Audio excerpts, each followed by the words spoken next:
So I wanted to first say that if anybody left me any comments for my videos yesterday or last night, and I misunderstood them, that's on me. I apologize. There's two subjects I tend to get a lot of backlash for, and that's if I say anything against DeSantis, because everybody puts him on a pedestal, and if I say anything that I don't think that Whitney Webb is on the up and up. Those two things I tend to get a lot of backlash for, which is fine. But if you were saying something and I misunderstood it, I apologize. That said, I wanted to talk about Jordan Peterson. Everybody knows who Jordan Peterson is, and he's a fascinating person to listen to. And I used to listen to him years ago when he was he was a professor at a college in Canada, university in Canada. And they would do his actual, classroom you could watch him on YouTube.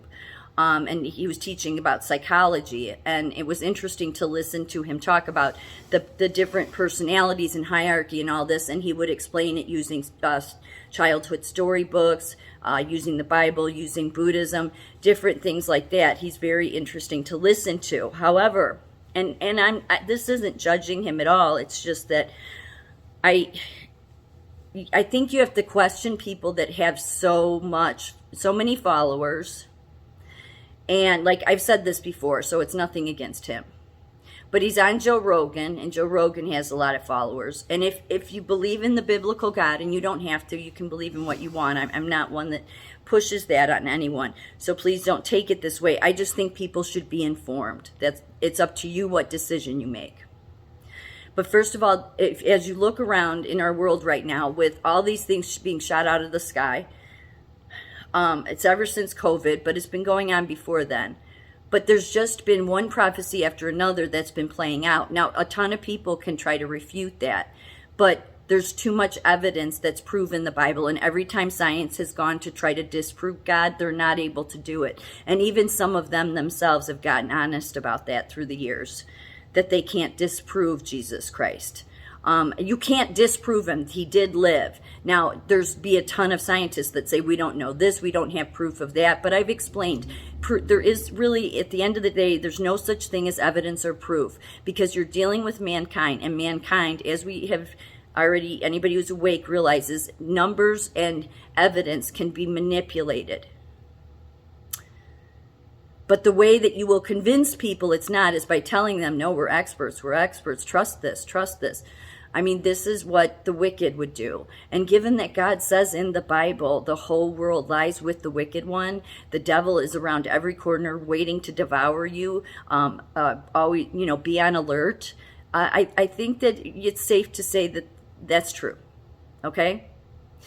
And that's not to scare people. I know everybody says, well, why did God do this? I don't want to have anything to do with him. That's not what this video is for, but there's an answer to all that. If you want answer, just, put it in the comments. I'll explain. But what this is about is because I could have sworn that Jordan Peterson said recently, and if anybody saw this, let me know, but I could have sworn that he said that he's Buddhist. Nothing wrong with Buddhists. I just think people should be informed about its history, because Jordan Peterson, and like so many, they don't tell you the whole history. And there's a big portion they leave out that's rather important. So in 2017 interview, Peterson was asked if he was a Christian. He responded, I suppose the most straightforward answer to that is yes. When asked if he believes in God, Peterson responded, I think the proper response to that is no, but I'm afraid he might exist. And I could have sworn that was 2017, but I could have sworn, and I thought it was on Joe Rogan's show, but that he had said recently that he practices Buddhism. So now Buddhism is interesting because it reminds me of what the Bible talks about. And I practiced Buddhism for many years because I was one of these people too that thought, well, it's all the religions. God would accept all the religions because people just believe in God. No, because not religions. Oh, I hate when I trip up and say that. I don't agree with any religion. The religions are part of the problem. And there's been too many people trained at seminary school, and I've said the university seminary school, because God says the whole world lies with the wicked one, well, that means in the universities and seminary school. So you have to understand truly what I'm saying, you have to have that relationship with God through the Holy Spirit. That's the key. You can sit around and meditate every day all you want. I mean, I did this for a long time. It'll take you nowhere, but it helps keep you stuck. Not saying there's anything wrong with it. Everybody has their own free will to do what they want. But here's something people should know about Buddhism, because it's not taught about. And some people that watch my videos have heard me say this, so I'm repeating this again for a reason. The roots of Buddhism go back to Mukha-Linda, because it's an atheist religion. It is. They'll tell you it's okay for you to have your faith or your religion, and you can do the two. But if you read the Bible's kind of clear about that's kind of the stuff the wicked one would do, to tempt, to get people there, and it's all okay. We'll be whatever you want us to be. Because there's so many people, they don't want to follow the biblical God, because everybody's been ingrained to think it's all false, for everybody to think that, no, I don't want any part of that God. So people think it's a myth, and it's not. All of the prophecy has been playing out. It's just people don't pick it up. And because people want something easy and light, and how it goes with my lifestyle, they go to Buddhism or whatever it is. So, and how ironic that, of course, that, a religion would say, oh, we're not a religion, we don't believe in God, but you're welcome to believe in God. And so, but the disturbing part is that the roots go back to Mukha-Linda. Just look up the statue of Mukha-Linda, and you'll see what I mean. It's a 7-headed dragon, and went way back in the day, in the beginning of Buddhism, or its roots, Buddha was meditating out in the woods in the rain, and Mukha-Linda came to help, the 7-headed dragon, and came up and circled around Buddha and then over his head and then covered him from the rain. So here in America, we show the Buddhist laying on or not laying, sitting Indian style on a blanket or a rug, something like that. Well, no, really, where, if you go to China or if you look up the roots, really what Buddha is sitting on is Mukha-Linda's tail. It's all the way around. That's what he's sitting on top of. They have a whole mechanical show of this and everything. So I just think it's important people know that before they go jumping into that tank, because it's really, really in opposition to God. Not to mention they're atheists. Because, like Jordan Peterson is talking now about wanting to create not a new World Economic Forum, but a new platform, because the World Economic Forum, they've been uncovered. So just think about it. The most wealthiest in the world aren't going to just go away quietly. They're going to restructure and reorganize and get some people that have a lot of followers to help bring some people on board.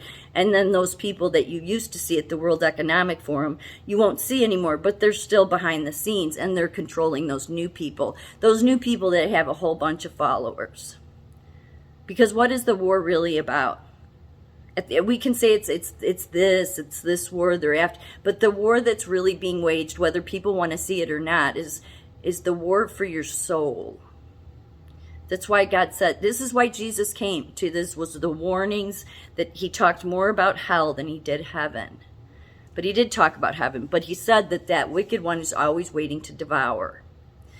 So the World Economic Forum is a bunch of devouring type people, as I've said before. So they're not just going to go away quietly. So you'd use somebody like Jordan Peterson. And here's what's alarming is he was a professor at Harvard.